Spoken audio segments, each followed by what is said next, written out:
I am John Furlow. I'm with USAID.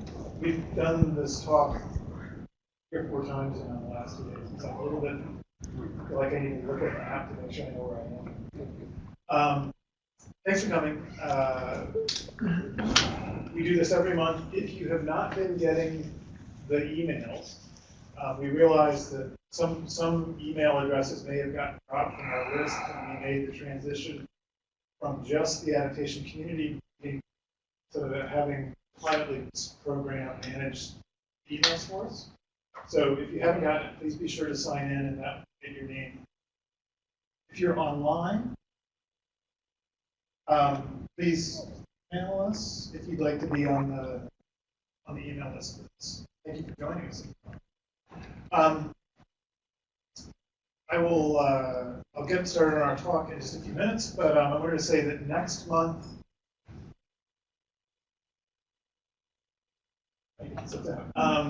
we're going to be at the Wilson Center, correct? And we're going to be not on the 3rd Thursday, but the 4th Thursday, which I believe is March 24th. And it's probably going to be in the morning.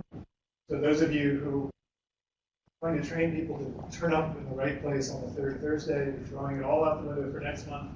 But it's going to be a good event. We're going to have people from the State Department and AID talking about the outcomes from the Paris Climate Conference, the COP, and what it means for development for AID and the U.S. development efforts. So today we have Jim Buizer and Tauhidur Rahman here. Zach Guido is another co-author. He is not with us today. He's alive, but he's not here in Washington. And the 3 of them led a study of trying to understand the economic value of a drought service, I don't know how to call it, for Jamaica. I'm going to give a little bit of background on it. We've talked about it in this setting before, but I'll give a quick review of how we got to developing a drought. So in 2012, the Jamaican government asked USAID and a project that Jonathan and a number of us here have worked on. The Prime Minister asked USAID if we would help them write a national climate policy.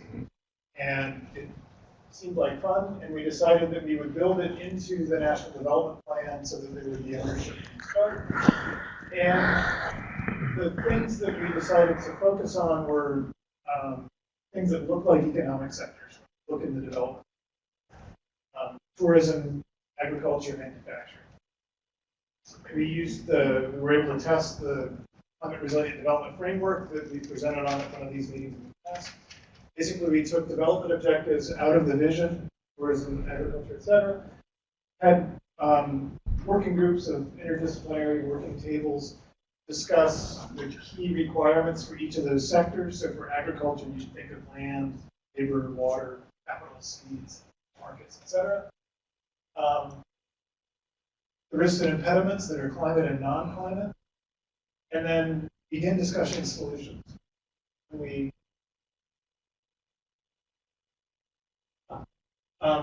we did it for, this is the agriculture tables effort. It started with crops, livestock, and fisheries as inputs. That's fairly aggregated. The things circled in yellow are the Ministry of Water, Land, Environment, and Climate Change, and we asked them to identify key players to go with their solution. And one of the things that came up in every one of the sector charts that we did like this was a lack of weather and climate information. Jamaica has a talented National Weather Service, but it's way overburdened and isn't always responsive to the needs of users. And so we decided that we would work with the National Weather Service to try to come up with a product that would be helpful. Sorry, I keep pausing because this thing, I'm not sure if and I identify a key constituency for the Weather Service that if the Met Service could provide a useful product, would sort of rehabilitate the reputation of the Weather Service, bring it back into the good graces of the broader government. What are climate services? It's not just data. It's the production of the data, but it's also understanding the needs of the user and delivering that information in ways that the user can understand and apply in their own context. And ideally, these services would be developed interactively, collaboratively between the user group and the provider.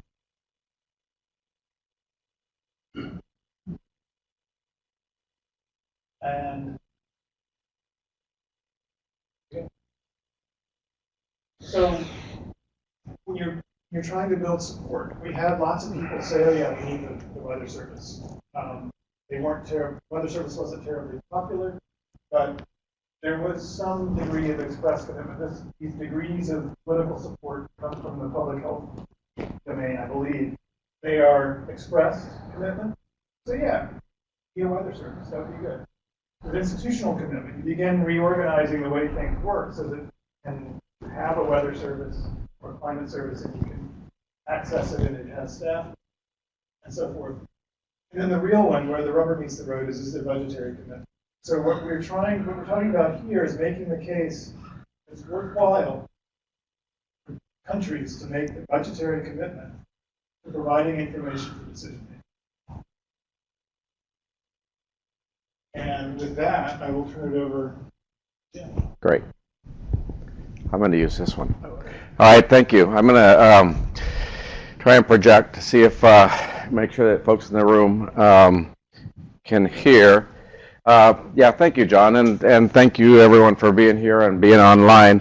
What we're going to do over the next 20 minutes is present to you the findings of a study that we did late last year and been through some of the analysis up until now.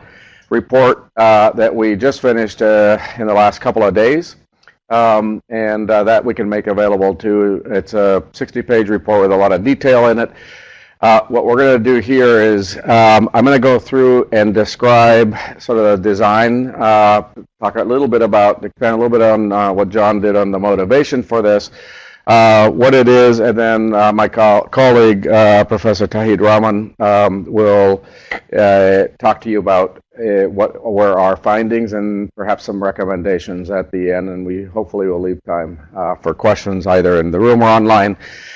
So, but before I start, like anything, here's a 20-minute project. We came in, John gave us a call last June, said, I've been hearing from farmers that this drought information service or this drought tool has been useful. Can you do evaluation? Can you check to see how it's been doing?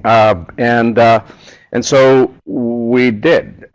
We did it very quickly. We did it after the project. It wasn't set. The project itself was not set up in a way that that we could have a clean control group, etc. And we were able to do it quickly because of so many other people that had been working on this and so many other institutions. And you'll see these logos up here, and I'm just going to mention them. We, University of Arizona and the International Research Institute for Climate and Society, IRI, have been working together under a DOA-funded International Research and Applications program. So we've been in Jamaica working on other things, not this project, on other things for the last couple of years. The USAID funded the project. In fact, we were partners in the earlier part of this IRAP program. But also the IRI has, of course, been working on these kinds of issues for 2 decades, really. But it was because of the people that we could work with in Jamaica that really made the difference, right? And so we have the Meteorological Service, that round circle over there, so Jamaican Meteorological Service, RADA, the Rural Agricultural Development Authority of the Department of Agriculture, and then also working with ACDI VOCA in Jamaica, in country, and actually the project we worked through Agility to do the project. University of West Indies, critically important because guess where we got the graduate students to actually collect the data?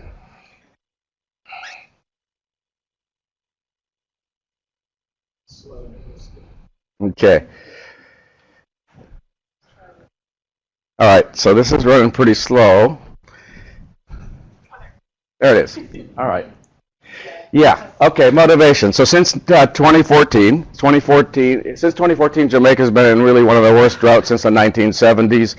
In fact, the effect on agriculture and the economy has been hugely devastating. The government reported a 30% decline in the ag production and that's in value of agriculture sector during 2013-2014, and then an estimated $1 billion US that include other things like fires, shrub fires, and other fires. So the JMS, IRI, the Jamaican Meteorological Service, and the IRI together produced and then provided seasonal drought forecast information, but also with the Jamaican Met Service, weather information. It wasn't just seasonal information, it was actually near-term, medium-term, long-term weather information and then going out to the season. And that's an important thing. The seamless provision of information from days to months is really important. To over 300 farmers distributed across Jamaica. So, as I mentioned, John was hearing anecdotal stories that suggest that the losses in agricultural production might have been greater if not for the information. And what we are thinking is that while anecdotes, and this is John approaches for this, because while anecdotes are really interesting, they're stories, they're good stories, we need the stories. But we really needed to have data. We needed to have a good analysis so that we can combine them with the stories and actually have something powerful to say. So what are the components of this drought information service? Well, there was a drought forecast. You can see a map here, and as I mentioned, there was also weather information that was available, that was made available, produced and made available. And then there were farmer forums, and then there was information dissemination, which actually included the farmer forums. What are the farmer forums?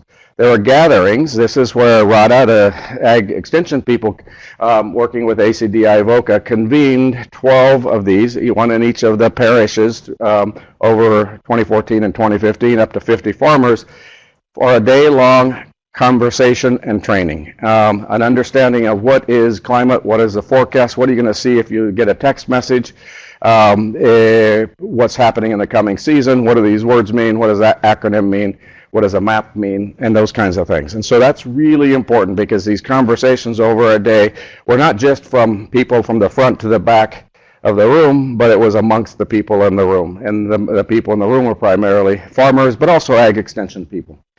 And then information dissemination on the right-hand side, you can see an example of what the text messages look like as they went out. But these are phone text messages in 2014, and then again in 2015. We distinguished. In fact, our data, what we did was we disaggregated so that we could also demonstrate the need for gestation of information. If you got the information in 2015, but didn't get it in 2014, you're less likely to use it than if you started getting it in 2014 and started getting used to the information and then actually started applying it. So there's a gestation issue. And then the extension offices, that's another route through which the information was provided. And then direct information requests, people would call up the Met Service, etc. So a total of 5 distinct ones, and Tauhid will explain to you why that's critically important. So ways information got out was through the farmer forum, text messages in 14 and 15, RADA, extension offices, and again, calling directly to the Met Service. Okay, here we go. Okay, yeah, so what was the study? We wanted to look at 5 things. First of all, we want to understand who are these farmers? Household vulnerabilities of the farmers. So you can have farmer A and farmer B experiencing exactly the same drought, but having different vulnerabilities. And for a number of reasons. So economic vulnerability is one of them. How much of my income as a farmer is coming from agriculture? What percentage of the total household income is coming from? How diversified am I amongst my farming activities? So then challenges and constraints to agricultural decisions and management. That open-ended question. So what are some of the challenges? Well, finances could be one, lack of information, maybe uncertainty about drought and weather and rainfall. And when Tauhid comes back to that, you'll see why that in particular is important, because that actually led to some of our best findings. And then access to climate information. What is the access? How are you getting information from whom? How equipped are you? And so the vulnerability then is an aggregation or a component of all of these. Secondly, we wanted to know the impact of drought on agricultural output. So we had a drought, we have agricultural output. We needed to compare the drought year of agricultural output with previous years. So was there an impact? Third, what is the impact of the information service on agricultural output? So you have the information service out there. What is the impact? I mean, how impactful was this information service on what was produced? And fourth, the impact of the information service on agricultural production decisions. Did I change how I do things? What were the things that I did differently? Did I plant differently? Did I plant different crops? Did I plant at different times, et cetera? And finally, is there a demand for seasonal climate information services? Oh, that one. That was one of John's. Okay, so our design, our study design, we identify. Okay, all right. We identify the impact of the information by comparing agricultural outcomes of farmers by their degrees of exposure to any, none, or any one of those five that I mentioned, whether it was a farmer's forum or text messages or calling up the Met Service, one of those five. So comparing the agricultural outcome by the degrees of their exposure to the service. So you'll see that if you had no exposure, then that's very different. Of course, if you had exposure to one or two or three or four or all five, the maximum exposure, of course, would be 5. Comparing the distribution of agricultural outcomes of the subgroups of the farmers, especially those who express uncertainty about water, rainfall, and drought, and that's what Tauhidur is going to focus on. So we surveyed 453 households in 10 of Jamaica's 14 parishes. About 200 and how many, Tauhidur? 203? 203 were our treatment group, and the rest of them became our control group. And with that, I don't know. Okay. How about that? Okay. With that, I'm going to hand it over to Tauhidur to give us the punchline. John, how much?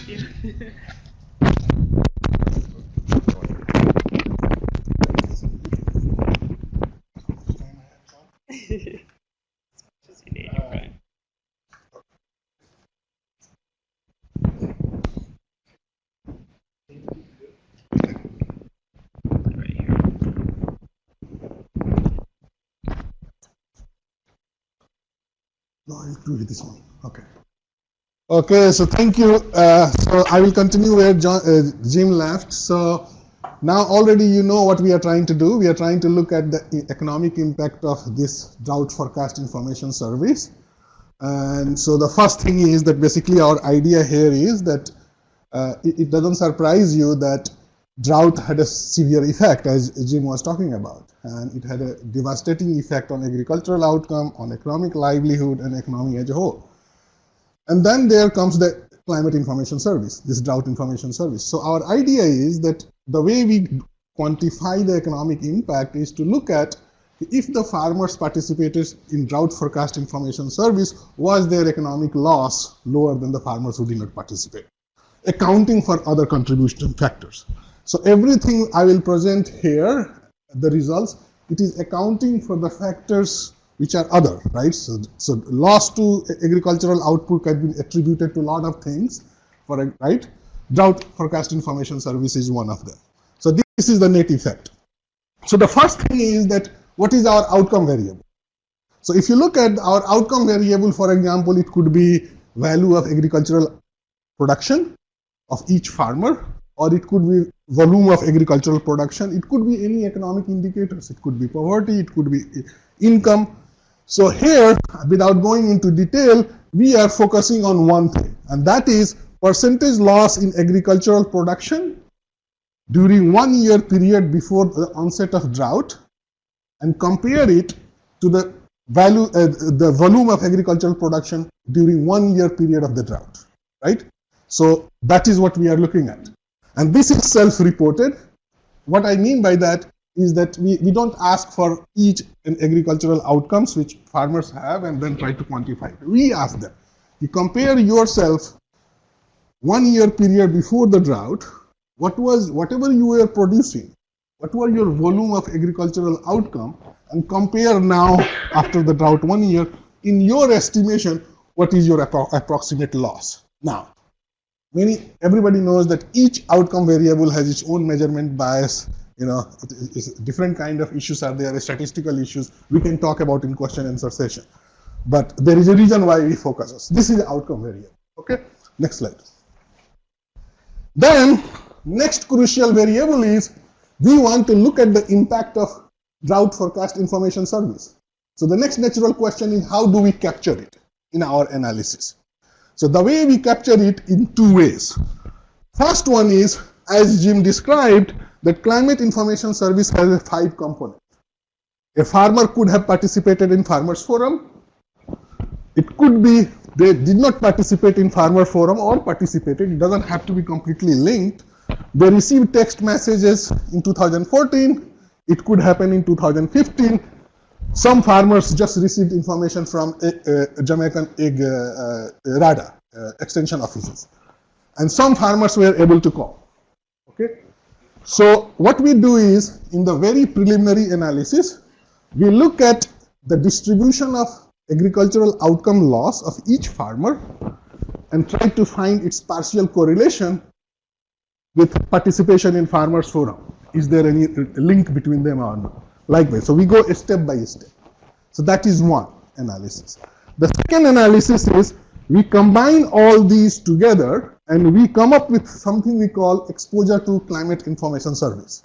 So as you can see, let's say a farmer was participating in farmers forum, so it will be 1, yes. If it is all 5, so maximum value it can take is 5, right? So the exposure variable could be 5 and it will range from 0. Now, more important is 0. When it is 0, it means a farmer did not participate in any component of the drought forecast information service. That number of farmer by default becomes our comparison group. This is not a randomized control trial, but what we are trying to do, we are in a way trying to create a natural experiment, right? Because we went ex post. So here, the exposure to information services, it is a count variable. It takes values between 0 to 1. So our hypothesis is that if the degree of exposure to climate information service increases, on average, does it reduce the agricultural loss, output loss? That is we want to test, accounting for everything else. Okay, next. So this slide, what it shows is that, as this is consistent with what Jim was saying, that in these 3 bullet points, we are trying to characterize what kind of farmers are we dealing with. So the first point is the farmers in our household, on average, their economic sources are not very diversified. For example, almost over 60% of the household incomes is accounted by agricultural activity. That is point 1. So that's very significant role of agriculture, right? Now the second one is we try to look at, among those farmers who have agricultural activity, how diversified agricultural activity itself is. So one is income diversification, one is diversification of agriculture. So what we find is that even within agriculture, it is only few crops. They don't have a lot of multiple activities going on. So that is a deeper level of economic vulnerability, right, when it comes to livelihood. The second aspect is that a farmer's vulnerability to external shock is not just a function of economic vulnerability, also it is about access to coping mechanism, right? So here the second point is what we do find that not only our farmers are economically vulnerable, but also they have very limited option to adapt. Water is the biggest challenge. Access to finance when they need it is a big challenge. It is self-reported, right? So we ask them open-ended question and we ask them what is their challenges, right? So this. The third one, which is really, really important, is we asked, actually the way question was framed, if you look at the report, the survey instrument is there with the report. So you can see everything is transparent, how we designed the survey. So one of our goal was, we did not want to tell farmers, these are the possible challenges to your farming and agricultural decisions and choose one. We did not want to do that, because that basically you are imposing a structure and it biases the results. We wanted to ask the farmers that, what are your 3 biggest challenges to your agricultural and farming decisions during the drought period? And our data collector people were trained accordingly to write it. We have an exhaustive list. So the most important thing I would like you to pay attention is that one of the third most important challenge which was identified by farmer was uncertainty of water, drought, and rainfall. That's critically important. And I will explain when I describe the results why it is important. So, economically vulnerable, coping mechanism, adaptation is limited. Third is that we are trying to link it with their vulnerability with access to climate information, because our goal is to look at the effect of climate information service on economic outcomes. So we find that most commonly cited sources of information for these farmers is radio, TV, and radar, which is extension service of Jamaica. Okay. Fourth is Meteorological Department of Jamaica. Yeah. So here, these 3 points shows us not only we are dealing with economically vulnerable farmers, we are dealing with farmers who have serious challenges, financial challenge, uncertainty of climate, and also their source of information is not necessarily what you would think, that meteorological department or Met services. These are extension services and radio and TV. Even without realizing is that radio and TV, they are getting information from Met department, right? So that is a branding, and that shows how you can improve it. So this result, this slide, as you can see, this is the impact of drought. So this is not the impact study. This is just to confirm what happens, that since we were reading before John asked us to go and this is a study, there are a lot of reports which says that what is the impact of drought on economy in Jamaica. The widely reported sites, it is 30% decline in agricultural outcome, production. So we wanted to see, in our sample of farmers, is it the case that drought had a significant impact? We wanted to find it. So it does. So I want you to pay attention to this. So one is, we wanted to look at decline in value of agricultural production. So if you look at this number, on average, when all farmers are taken together, both those who participated in our service, as well as those who did not participate, the average loss in value of agricultural production during 1 year period is 31%. Okay? Now, that is the value. This part D is about the volume of agricultural production decline. It is not about value. So decline in the volume of agricultural production is 57%. Now you must be wondering, how do you reconcile this? The way you reconcile is, the value of agricultural production is also affected by the market conditions, demand and supply. So if there is a 57% decline in agricultural production, what happens? There is a sudden decline in the supply of agricultural product in the market. Therefore, prices will go up. If law of demand, bread and butter of economics works, the prices of the commodity will go up. Therefore, value decline is 31%, but the volume decline is 57%. Now, these are value and the volume. Now, you don't have to trust me, or everybody knows that each of them have measurement problems. Everything which is quantifiable statistically suffers from some bias. Question is which is more reasonable. So in order to do that, we wanted to confirm. We asked this question, which is subjective. Basically, this is relative income status.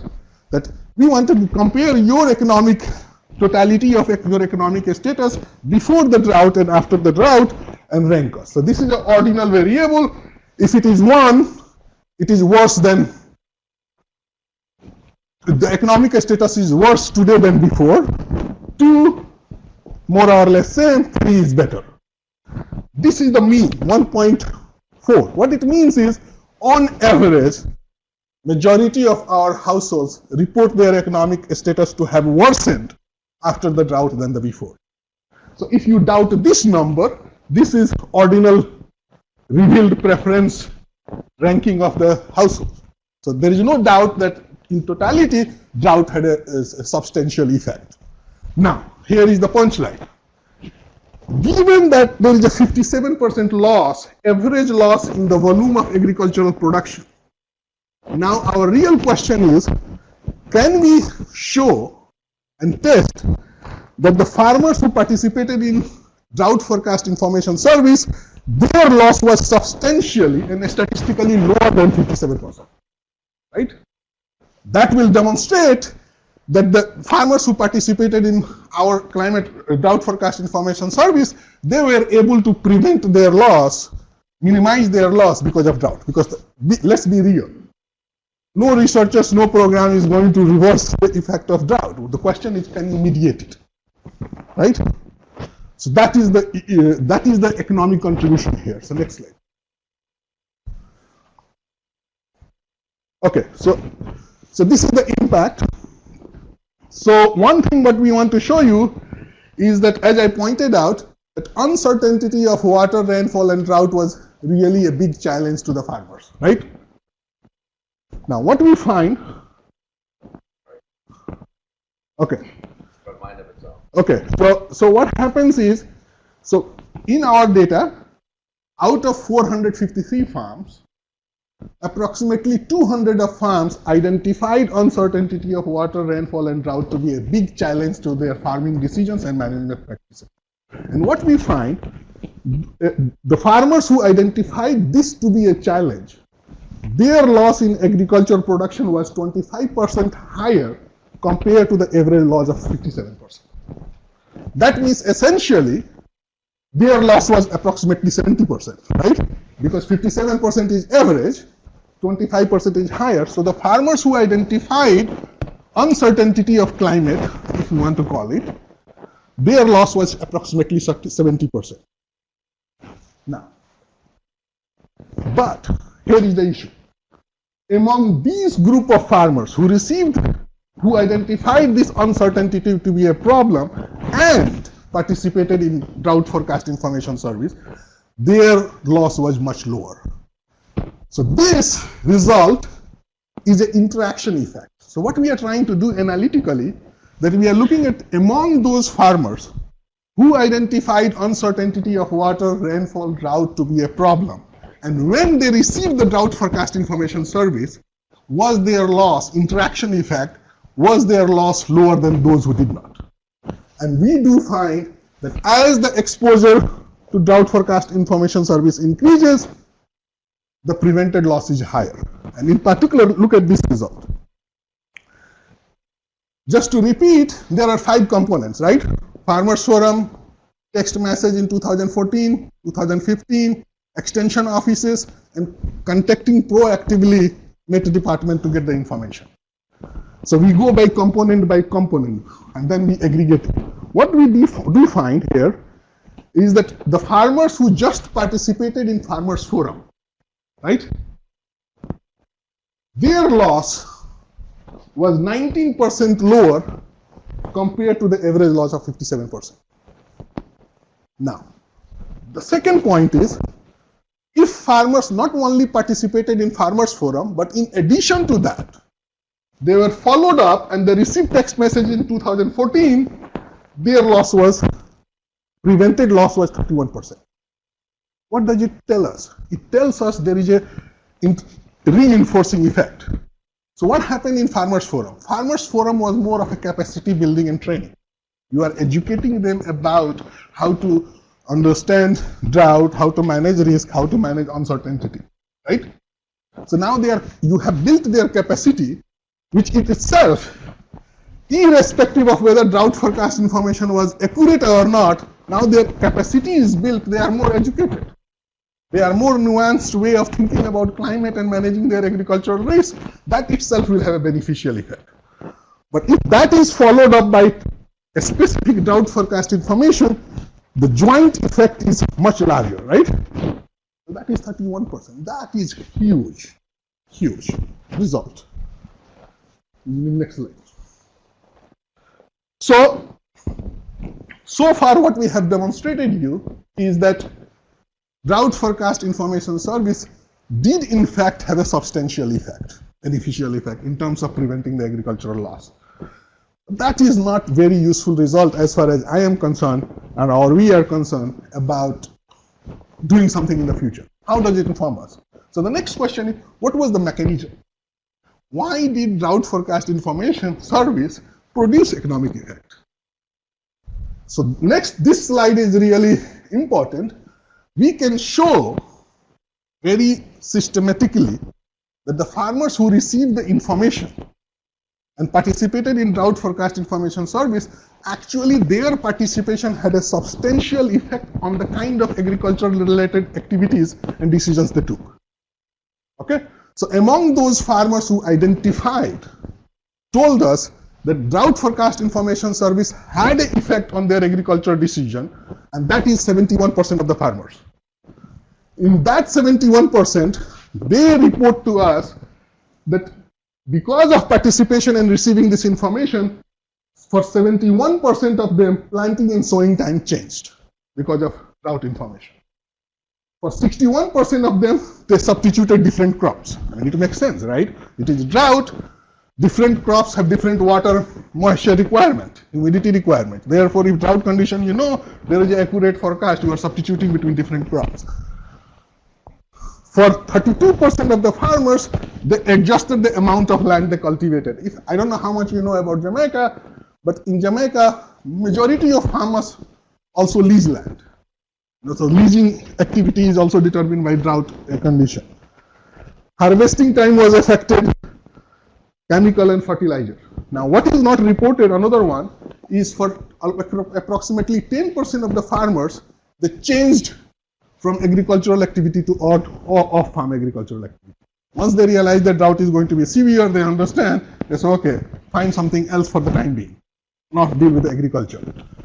So that was the possible mechanism through which actually drought forecast information service produced economic. So now, the last, which is important for variety of reasons, one is that we wanted to know, this slide had two purposes, this question. We wanted to know that whether there is a demand for this kind of climate service or not. So the first question we asked is that, would you like to receive timely and useful private climate forecast information? 97% of them said yes. Then we tweaked that question slightly, and I will explain you why this story is important. Then we said, would you like to pay for the same service if it requires you to pay some fee? Obviously, from 97% to 84%, that is a huge demand. Now, this result, all of us are different, come from different background, we can have different interpretation and take on this. To us, it means two things. Given the fact that 84% of them are willing to sign up when it requires payment, it reaffirms our finding that drought forecast information service in fact had an effect. Because nobody will be willing to pay if it did not affect it, right? Second one is, of course, that there is a strong demand for climate forecast information services in a country like Jamaica. That is very reassuring. But the key is relevance, timeliness, and credibility. I mean, we can go in detail in question and answer session last slide. So, in conclusion, drought did have a devastating effect. So widely reported news about its effect on economy is true. In fact, we find that decline in agricultural production is 57%, which is 20% higher than what is widely reported. So that is true. Second one is the farmers who are faced with uncertainty of climate, they don't totally understand, it has an adverse effect on their agricultural outcome. Third is, which is repeating itself, the drought forecast information services for the farmers who identified uncertainty of climate to be an issue, but received the information, their agricultural loss was much lower than the farmers who did not. Fourth, which is very important for the programming purpose, our analysis, which is some of them we have not presented here, but it is there in the report, we concluded that farmer forum was critical. So if you look at 5 components of drought forecast information service, farmer forum was relatively important, and there is a strong demand. So in summary, drought forecast information service has significant effect. Now, one thing, I was trained as a statistician, economist. One thing I always do it when we happen this kind of analysis, I throw everything to make it results redundant. Because I am interested in what is the bottom line. It is not because of kind of models you choose, kind of specifications you have, those kind of things. But it is pretty robust. So the point is, you and I may disagree about the magnitude of the effect because of how data was collected, representation, sample selection problem, whatever. But as far as the positive and beneficial effect of drought forecast information service is concerned, it is pretty robust across different kind of probability models, across different kinds of specifications and assumptions. Last but not least, why should we care? What does this analysis tell us about climate information services in general, or services at large? One is that information services must be demand driven. How did we come to this conclusion? Did we invent it? No, this is what our result shows. On average, what we find that when you look at 453 farmers, on average, drought forecast information service did not have any statistically significant effect. When you look at the farmers who participated, irrespective of their uncertainty, their challenges, financial challenge, climate challenge, information challenge, on average it doesn't have effect.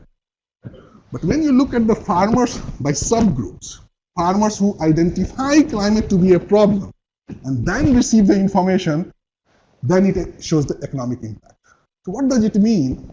That a climate information service meeting the demand of stakeholders, if it is responding to a specific demand, is more likely to be used and therefore more likely to have an economic impact.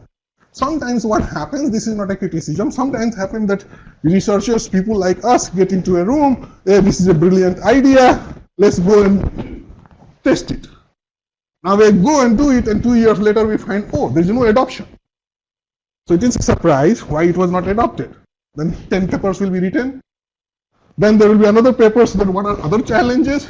But the point is that all those things happen because demand, it is not based on need assessment. Even if it is based on need assessment, it is not being conveyed in the medium they would like to understand. Also, you should respond.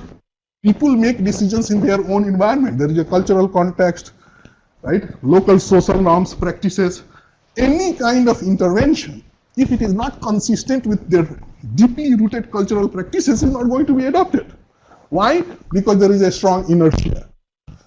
That there is a huge amount of literature why technology, new interventions are not adopted. So that is demand driven is utterly important.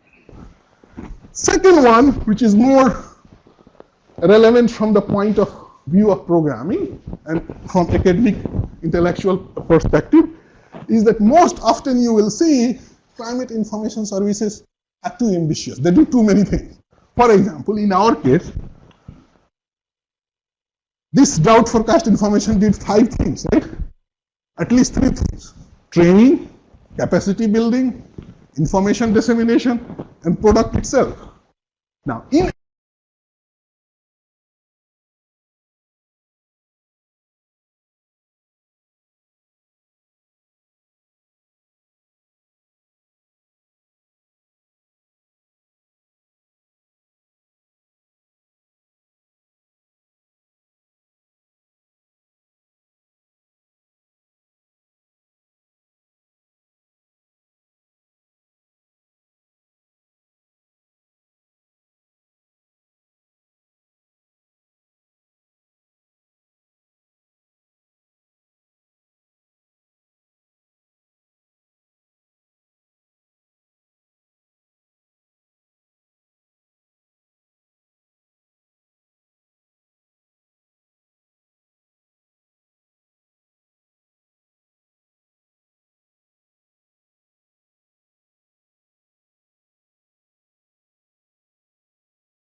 back and revisit that. We also had a presentation on that about a year and a half ago, so I didn't want to spend too much time on that. But we're happy to take some questions on that, as well as on the evaluation. And we have these people on here from Jamaica who work with ACDI Boca at the Farmer Field Schools, which is a serendipitous. Hi, everybody. So we may throw you some questions as well. Tony? If you would introduce yourself. Yeah, Tony Sochi, I'm EPA's International Office.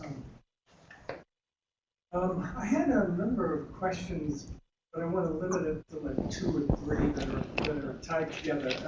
I think they're straightforward, but one was it's clear that there were a number of people that used various aspects of the forecast. Mm-hmm.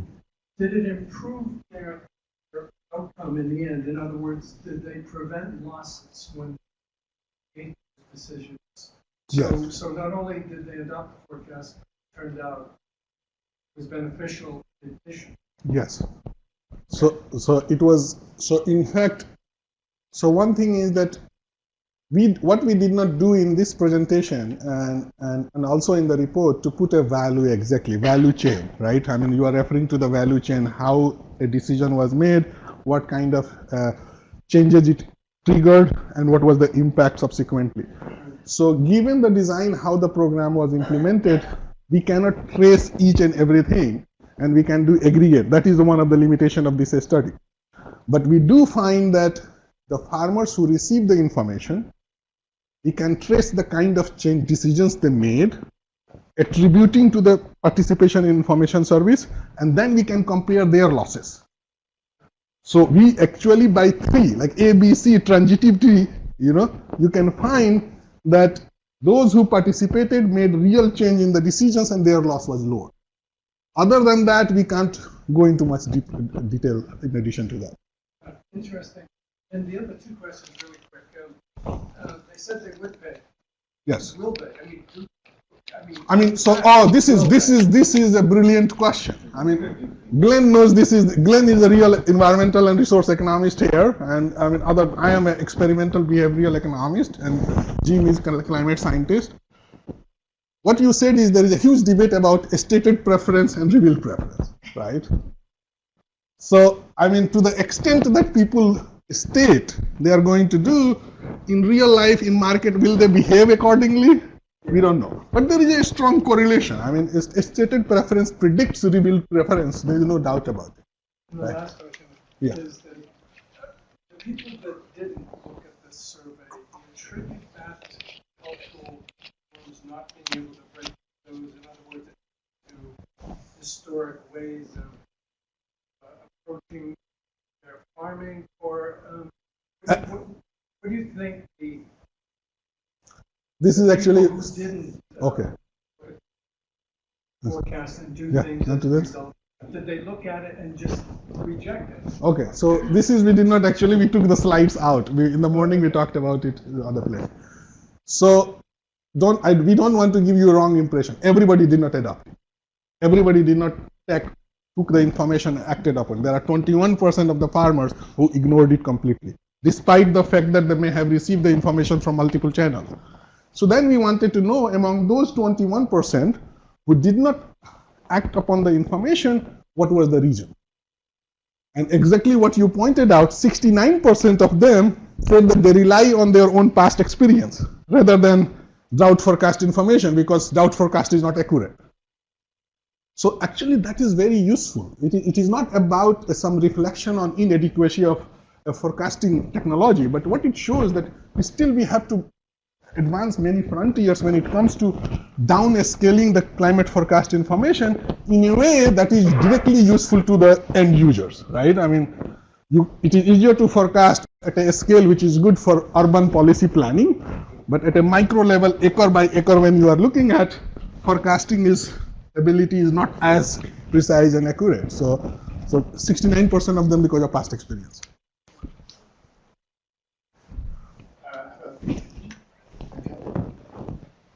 Hi, Pete Kanshin with USAID Climate Office. Yeah. So you showed a very strong demand for climate services. If I followed you, previous to that, you had showed that there were only maybe about 55 or 60% of the farmers identified water, rain, drought as an issue. So there was a big gap there. And I'm wondering what the farmers that didn't identify this, what were their concerns? Their concern was, it was not that they were not concerned, but they were not top three. Finances, and health considerations, other things were much more serious. So it was on the list, just not the top. Not at the top. My name is Kelly Witkowski from the Institute of Culture. I wanted to see, or to know if you disaggregated at all between men and farmers to see what. Okay, that's a very good question. There is a gender component. So let's say the household we talked, so we don't know who received the information. But the head of the household who answered the question on the behalf of the household. So what we find is that the household headed by women had less acceptance of the information. So gender was a big issue. And we can also, Glenn had raised this point in earlier draft of the report, that why I am saying it, we are saying it is a gender dimension. But what you can look at, when you look at the gender dummy, male and female, and you interact with other variables to find whether it has an effect. For some of the variables, like the effect on adoption, decision change, it is significant. So the kind of decisions women made in response to receiving the drought forecast information was qualitatively different from, not exclusive, but it was qualitatively different from if the information was received by a man. My follow-up question to that was how you dealt, or how you worked with the farmers to understand the uncertainty in these forecasts, particularly long range. I wonder if that played a role in. We were very limited. I mean, I wish we could go there, but we were not able to further explore other than, I mean, for example, so we did not define what uncertainty means, right? So what we asked the farmers is basically that, okay, tell us 3 most important challenges which you have been facing in the last 1 year, which is affecting the quality of agricultural decisions you are making. We did not say finance, this and that, and you tick. They listed. And we gave them enough time, because this was very crucial for us, because we knew ex post, since we came for evaluation, this program was not designed for evaluation. So there is no baseline, there is no control and treatment group. So basically what we were trying to do, we were trying to create artificially a comparison group, which has some logical sense, right? So we wanted to find people who are perceiving climate in different way. So the way we create a treatment group here and comparison group, we are trying to find farmers who differed in terms of their perception about climate and water and risk uncertainty. So what we are doing essentially, we are looking at the distribution of agricultural outcomes of each farmer, right? And comparing the distribution of risk perception, right? Challenges. And then we are trying to find a correlation between them, accounting for everything else, right? That is what we are doing analytically. Deeper than that, what exactly they mean by uncertainty, we don't know. I wish we can do, maybe that would be a follow-up study. So let me just jump in as well and say, these guys came in, so IRI and Jamaican Met Service and RADA designed the tool. RADA and Jamaican Met rolled it out, either through text messages or the farmer field tools or other methods that also on Met Service's webpage. So any conveyance of information about uncertainty would have come from them. And then Jim and Tauhidur and Zach came in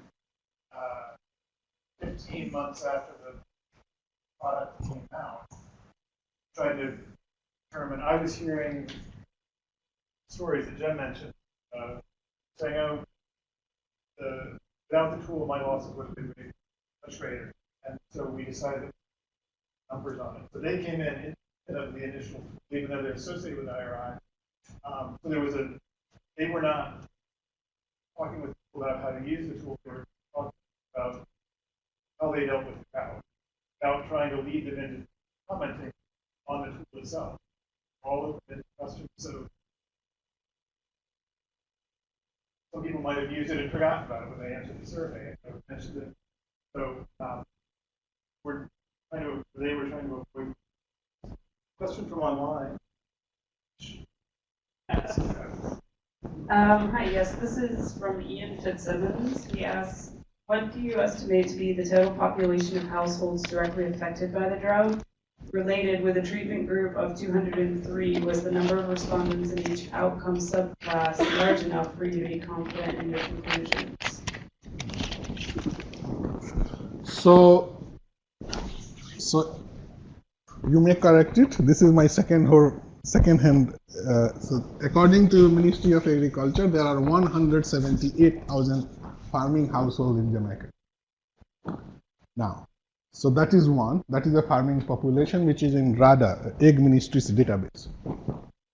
Out of 178,000 farmers, if you look at, then the question is, what share of those farmers were affected by the drought? Now, if you look at drought map, there is a slight variation from one part of Jamaica to another, but the drought is everywhere. So it is almost whole. So directly, indirectly, the exposure to severity of drought might change, but you assume that almost all farmers have been exposed to drought. Now, the other question is part C is really important. Basically, what he is pointing out that we have 453 farmers, right? Out of that, only almost 300 farmers participated in information service. The question is, do their farmers represent the farming community of Jamaica, right? I mean, that's a very important question. Why? Because that representativeness informs two things. It is not necessarily bad, but it has implication for one thing. If it is not representative of farming community of Jamaica, then the result is not generalizable to entire Jamaica. Good news is we tested it. I mean, this is the first thing you do. So good news is part A, there was no self-selection problem in participation in drought forecast information service. So the people, you might wonder that who are the people who participated in Farmers Forum? Now, participation in Farmers Forum was mobilized by RADA with the help of SCDI VOCA. So you might think that the people who showed up in the forum, they might represent certain kind of characteristics. Maybe they are more risky, more vulnerable, more worried about farming. That's why they are participating. Or it could be other way around. Maybe these are the people more educated, more proactive. That's why they are participating. So there could be systematic selection, and because of the people who participate, they are statistically different people from the people who do not participate. In that case, still result is valid, but it is not generalizable, right? So we did test both. So there is no selection in participation in program. Second is 203 out of approximately 300, right? So that's a very good question. And in the report, if you read, we do write about a section on it. What this treatment effect is it something called it, econometrician like to call it average treatment effect, right? So let's say in this room, we have 50 people who participated in a program, right?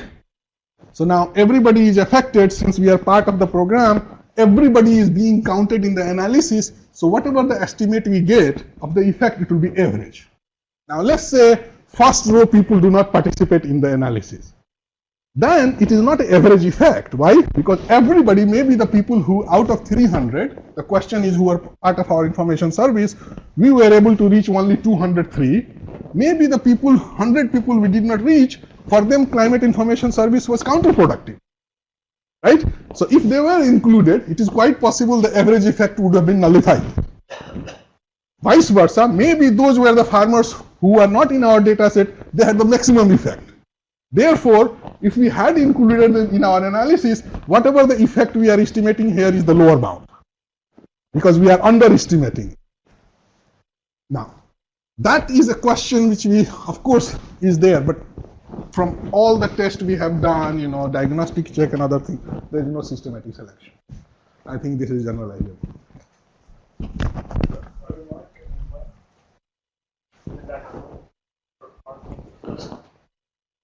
This is the Buizer Center.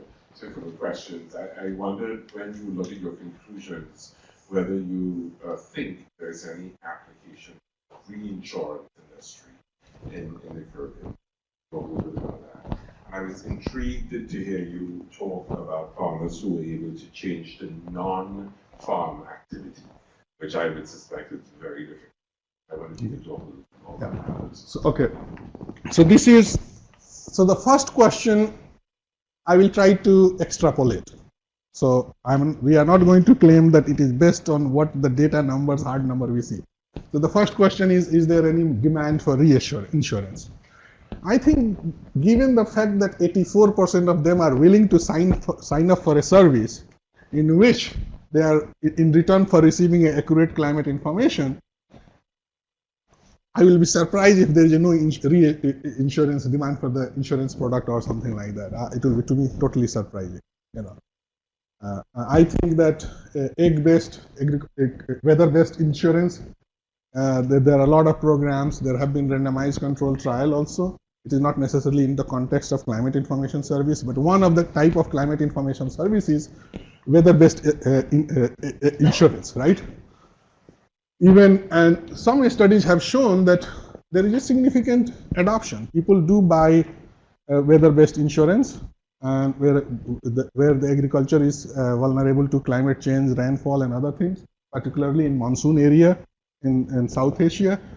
So there has been significant increase for the insurance product, and so it is there. So I have no reason to think that there will be no demand for it, but I cannot tell you based on the data.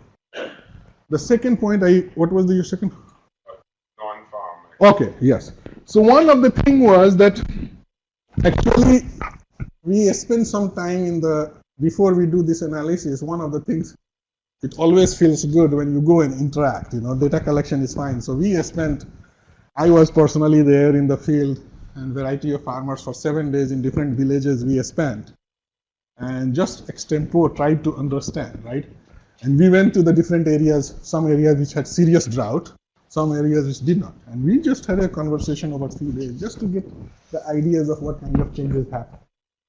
So one of them, for 10% of the farmers who basically, it is not that they went to market, urban area. It was about off-farm activities, right? Casual worker, part-time work on somebody else, doing something else. So it was agriculture work was not the only source. So they started doing off-farm income. Some of them taxi driving. So that thing we did not explore in details, ideally because Jim mentioned in the presentation, our data was collected by telephone. You know that data collection by telephone has many limitations, right? One of them, as a researcher, is that you are limited to ask few questions, right? I mean, you have attention of people for how many hours? 20 minutes, 30 minutes?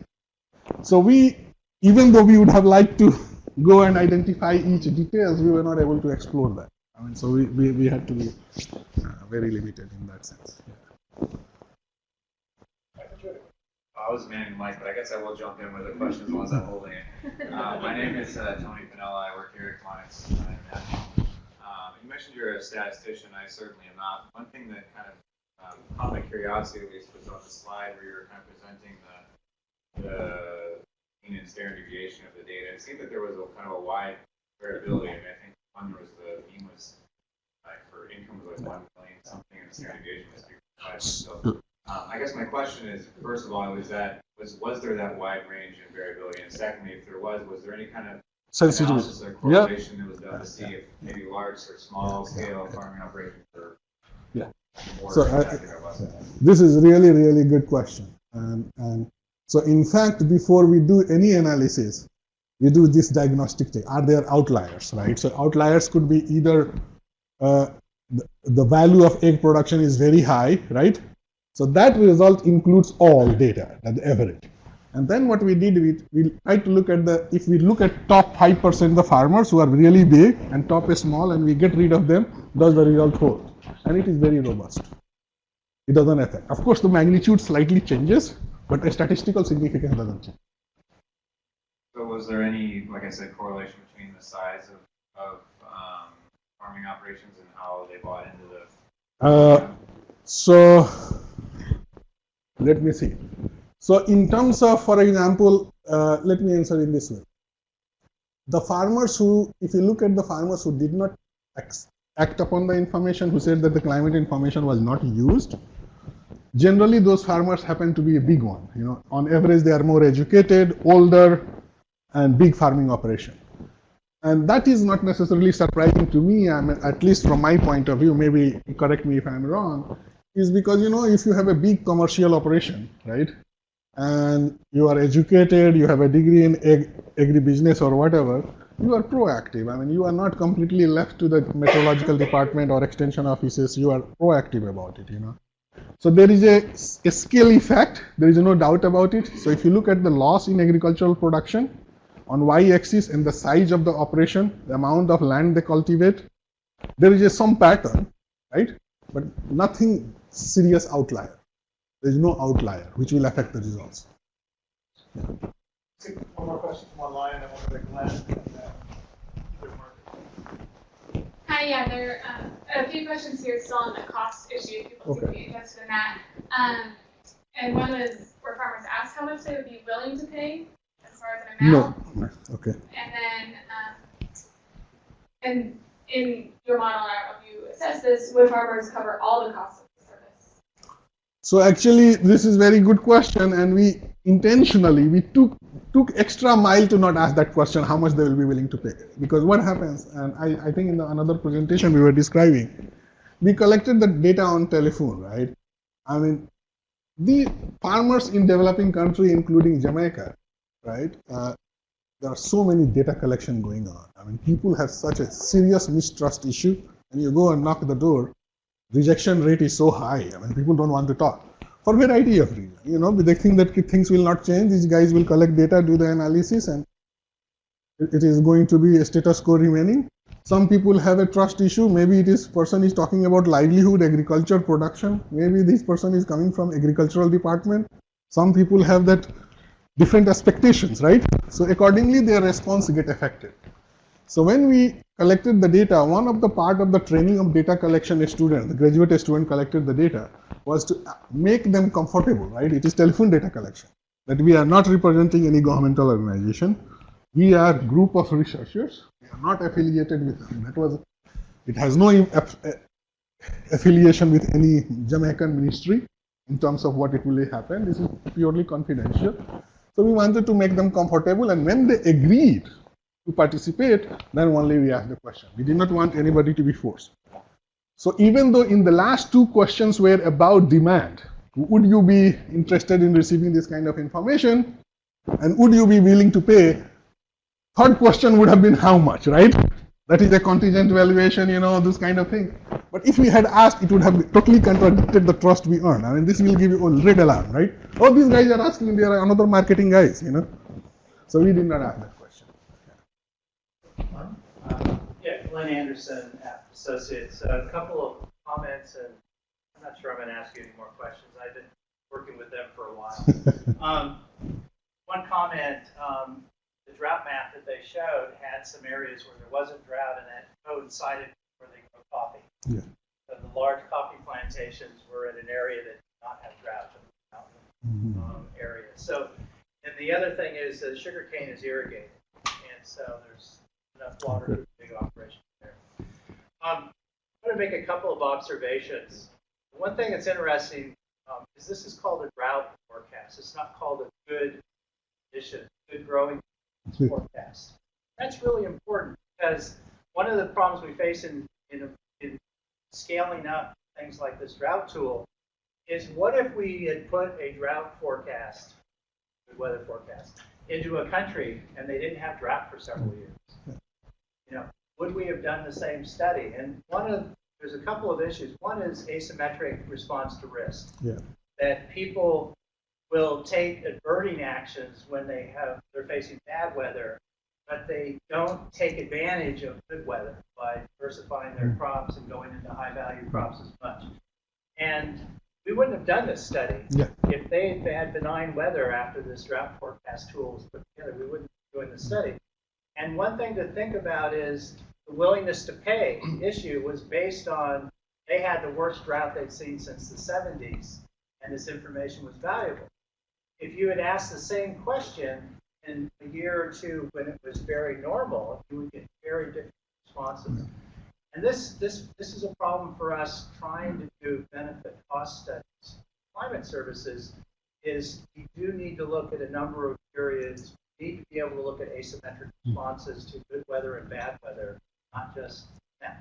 So this was an opportunistic opportunity to look at it and the results. But Tauhidur and Jim and Zach could not have done this study.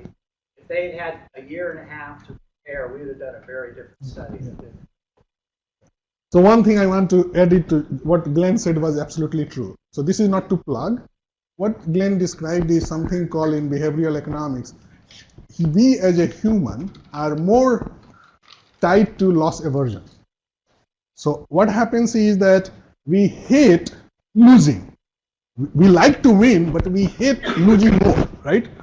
So what happens is when you look at farmers or any kind of a stakeholder community, when you have a particular intervention, people are more likely to adopt it and act upon it when it is downside risk is there, not upside risk. So if you go and try to think about the whole literature, you know, I'm a behavioral economist, transition have taken many shape and form, but one of the things is that look at the literature on obesity.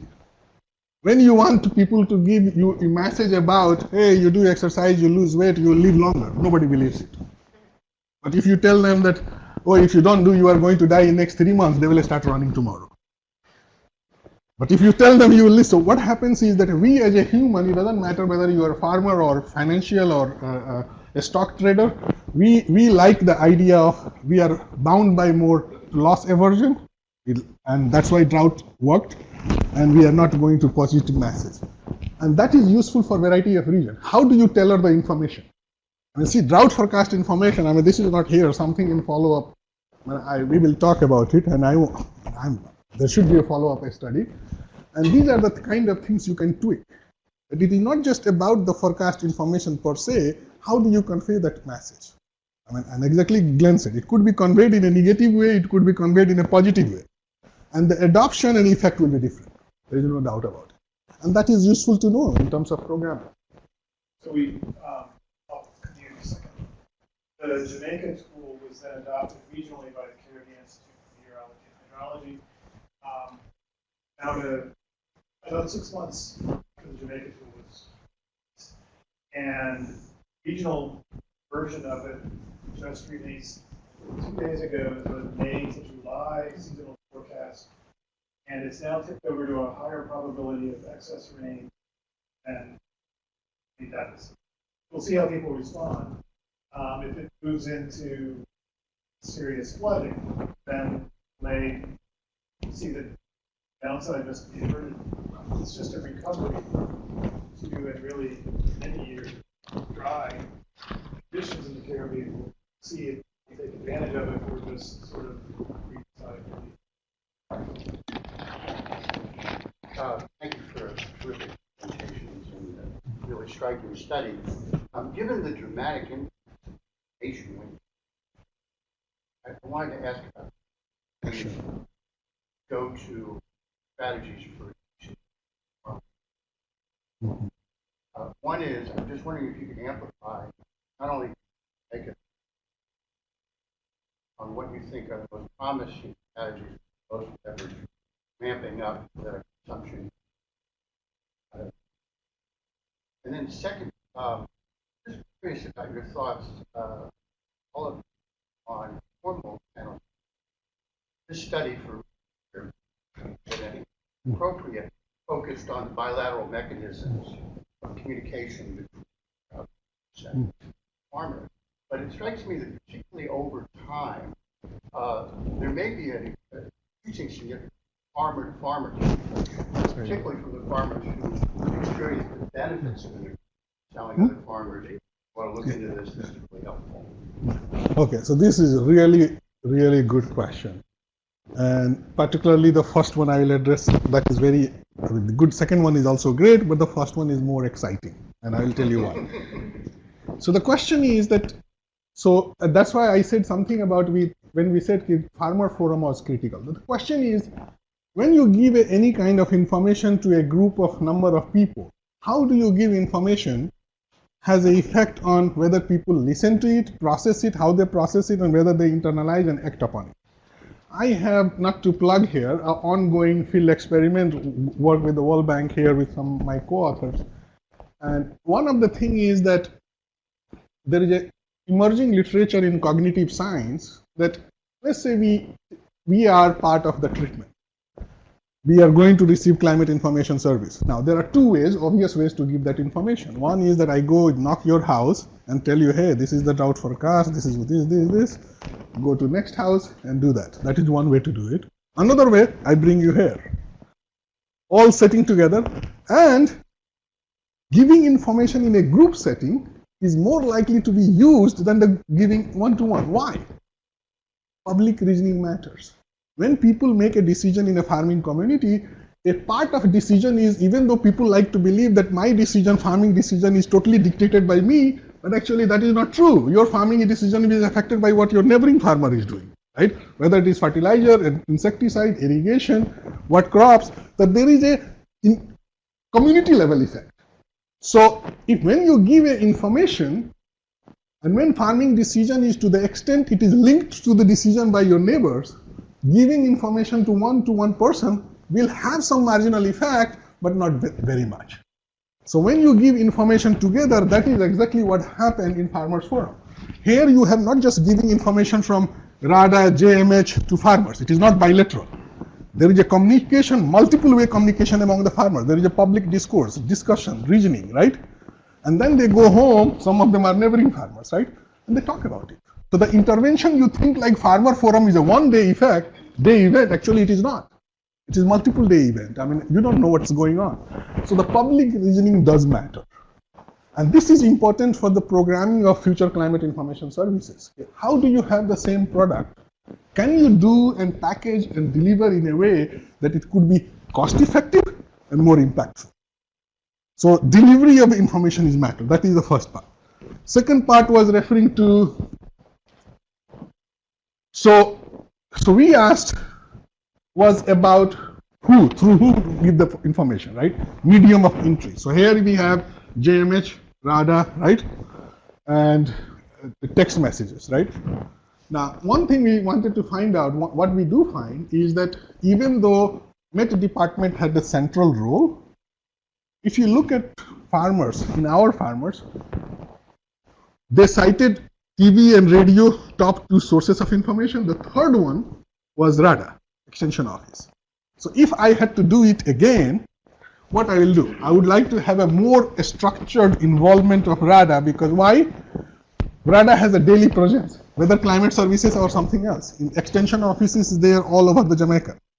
So if you are thinking about effectiveness, you may want to use that already institutional infrastructure, not reinvent the wheel again, right? Because people have a trust. Trust matters. So one of the things what happens when you are asking people to change behavior in response to some climate information or something like that, trust becomes an issue. Social capital matters. So if I am a farmer, I'm used to talking to you on a regular basis, and now I have a trust with you, right? And now you give me some information which is contrary to my past beliefs, I'm more likely to listen to you than something which comes from somewhere else. Well, plus RADA is providing other types of services, yes. You know, the forecast is just on the drought, but RADA is telling what they can do. Yes. The mechanisms for dealing with the drought, so it's richer. Yeah, a little richer, yeah, there's no doubt about it. Yeah. But to follow that, also, hi everybody, I'm Sarah Marshall. I work with our food security program at Peace Corps, and I was a Peace Corps volunteer in Jamaica from 2011 to 2014. So for about 3.5 years, I experienced the drought firsthand working with farmers. And so I've actually been present at these farmer forums as a part of the ACDI BOCO project that was in Jamaica. That's what I did for the last 1.5 years that I was there. So those were really great, really interactive, and they games and things that really got farmers excited and talking about weather and understanding terms that they probably didn't know and had been hearing on the news for years and still didn't know what they meant. But to follow that, I think that the literacy rates also played a role in why people prefer the TV and the radio, because it's images and it's talking, and then the Rada was like the third on that list.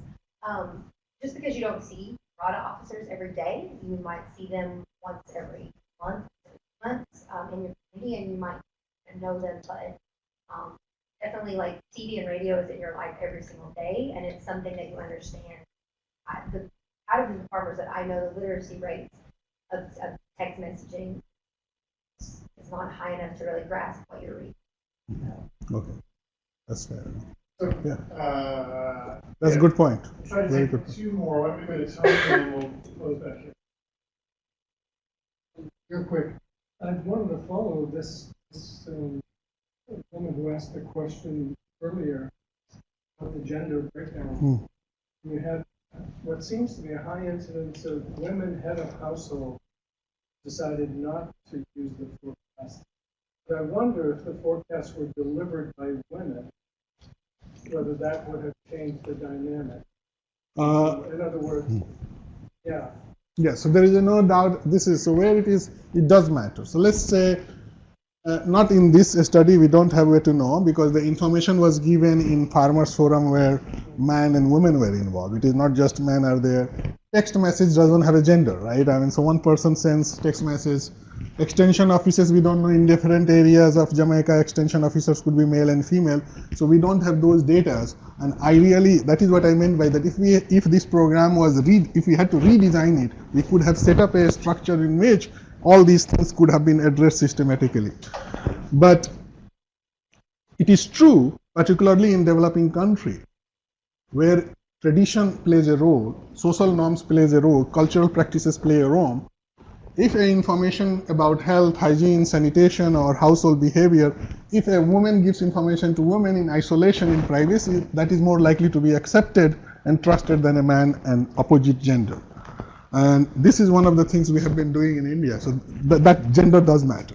There's no doubt about it. In fact, I mean, this is funny. Before I came to US, I have been in US for last 16 years. I came as a graduate student in 99. After doing my master's in India for 2 years, basically I was doing dirty work, crunching numbers for my professors, right? I was a research assistant, and one of the things was I was collecting data from New Delhi and from house to house. My success rate was very low, right? And then we say, okay, this is not going to work out. By this time, it will take 2 years to get required number of sample size. Well, nobody is giving me data, nobody is not slammed the door, Then we got to 1 to women in group, success rate doubled. And then we got relatively smarter looking women who are from Delhi, they can talk in their accent, then it is more. So it is not just about gender, but appearance, liking, people's perception about how you speak their language. So, identity matters, so identity plays a role. So, and that plays a role not in individual decision, but also in group setting. How you trust each other, social networking, bonding, that is matters. Yeah. Yeah, my comment is just about this idea of the women who were at the training, and that even though they were the ones who received the training, maybe they weren't the ones making the farming choices. And so it could be that the communication was lost even between them and whatever man it was doing the field work, or that man just didn't happen to listen to that one. Is my guess. Yeah, actually it is not a guess. It's educated. So I don't want to interrupt it. I have a paper we can share with you. This is a paper with my co-authors from the World Bank. And exactly the same question we answered. Who do you give information? I mean, that in many developing countries, I mean, even in US, it used to be the case 5-6 decades ago that being a housewife, homemaker was not a bad thing. I mean, now it is a luxury. It depends on who you are, right? So in developing country, majority of women are housewives, right? Women's labor force participation is low. So when you go and collect the survey data, whether you go in the morning or evening or daytime, more likely who will you find? Women, right? Now, so the traditional, when you look at, this was not by design, most of the data which is used as a survey data or census data, when it is collected in developing country and to some extent in Western countries, there is overrepresentation of women respondent. Now, why that is a problem? That assumes that gender doesn't matter who gets the information. And we have a lot of programs designed, we collect the data, we do the analysis, tailor the information based on that, and we find that, oh, there is no acceptance. Behavior is not changing, whether it's malaria prevention, whether it is hygiene sanitation, whether it is washing hand, cooking, whatever, not success. One of the reasons is, this is a fundamental presumption. So we have an experiment, this is an ongoing project in India, is that we exactly want to test, does gender play a role in information communication? And we do find experimental evidence, and I don't want to go more technical into it, that the problem is that how do you test it? People are born with the gender. So I can't say that, okay, Tauhid, for the next 5 days you are man, and next 5 days you will be woman. And now I want to see whether I give you information, does your gender switch matters? We can't do that. And that is the reason why people go by default, presume that gender doesn't matter. So what we did was, that this project was, it is a field experiment. What we do is we try to randomize gender in a way. And if you are curious, we can talk how we can randomize the gender. And we do find that when information given to women, at the average on margin of 10%, they are less likely to be accepted and acted upon than if it is information is given to a man, particularly in patriarchal society. Let's get a final question. Yeah.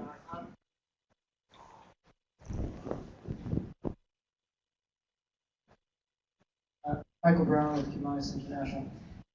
This is probably a bit of an unfair speculative question, yeah. But so in terms of minimizing downside risk versus maximizing upside benefits, do you have any sense about, if you look at the CRIF facility, and you look at the capitalization of CRIF, arguably is a bit low compared to what the capital assets are of the Caribbean countries that are part of CRIF. Sort of going back to your thesis about people being more minimizing downside versus taxing. Why do you think that's the case if CRIF isn't particularly well capitalized? Number one, and then number two, if you look at a specific country, Jamaica, take Jamaica. Is there a disconnect between private insurance in Jamaica, say, the hotel industry sector, versus the capital value of capital assets in Jamaica? Look at other like Barbados, for seems to be a disconnect. Private insurance, given what people understand about. So I will be honest, the last half part of your question, actually my knowledge is less than yours. So I actually can't answer, Jim maybe, or John. The first part is really, I can answer it. So the idea is, the speculation is why somebody pays more attention to downside risk versus upside risk, right? And there is a very interesting line of a story. This was totally, took economic profession by a storm. And that is that when you have a scarcity of time and resources, this is a book by Sendil Mulayanathan, is a professor of economics at Harvard, and his co-author is Eldar Shafir at Princeton, professor of psychology. They came up with a book called Scarcity. And the idea here is that, think about this way. Each of us have a limited bandwidth, mental bandwidth, right? So let's say, think about amount of time we are thinking about. Let's say, just to make it trivialize it, that each of us have 100 units of bandwidth to allocate to different decisions, right? House, coffee, tea, going to work, family decisions. That is the mental bandwidth of 100 units you have. Now assume that John is a really rich guy and I am below poverty line, right? Or maybe low income status, right? So he has 100 unit of mental bandwidth and I have 100 unit of mental bandwidth, but our goals are different. For him, he doesn't wake up every morning and thinks about how his children will be fed, how electricity bill will be paid, right? How food will be paid, what will happen to if I lose my job, he's insured. So what happens, even though he has the same amount of mental bandwidth, all of them are almost going to professional decisions. He's not worried about basic things. For me, next day I wake up, forget about work, what I do? I'm thinking the same amount of mental bandwidth is being allocated to a lot of things. So what happens, why this is important? It is important because when you have a limited, as a small farmer or middle income farmer, when you have a lot of challenges going on, and when you have to limited bandwidth you have to address, what do? You, even without realizing, you optimize the allocation. So you pay attention when it becomes serious, right? That is what happens when you have a health crisis or something like that. If you feel little sick, you don't care. When it gets worse, then people go to emergency and realize then, okay, this is something is there. So what happens is that one possible explanation is that we care about downside risk because it really feels it. When upside risk, that is a bonus, right? So that is a bonus, you are talking about improvement. And therefore, what happens, we don't pay as much attention. So this literature, what it suggests is that when you have a scarcity, when you have limited resources, limited time, when you are making a lot of decisions, you are subjected to impulse decision, right? You act on impulse, you have self-control problem, you don't think about long-term horizon, you don't plan, you act on day-to-day basis. So this is what happens. So this literature suggests the difference between rich farmer and poor farmer, economically challenged community and economically non-challenged community is not just about the money. It is about that also they are challenged in terms of, one, if you are subjected to poverty and scarcity for a long period of time, the way you process the information also changes. You are more impulsive, self-control problem, less optimization, less short-term horizon, more short-term horizon. So this explains why you can make that kind of decision. One possible hypothesis. So this is, yeah. We should probably wrap up. For your question about the CRIF and other insurance, we can talk offline. Somebody at Columbia who's been studying. Thanks everyone for coming. Remember, next month it's going to be on the 24th, which is not the third Thursday. I think it's the fourth. I believe it's the 24th. And it's not going to be here. It's going to be at the Wilson Center in the auditorium. And the topic is going to be what Paris COP will mean for adaptation and development, particularly for USAID and US support.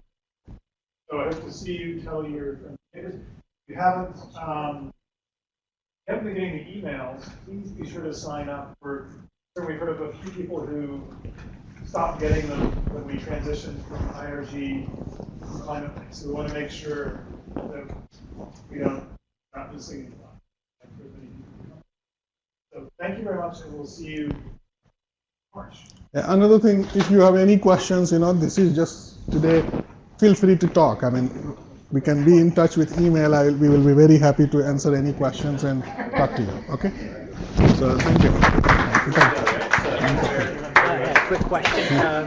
I'm going to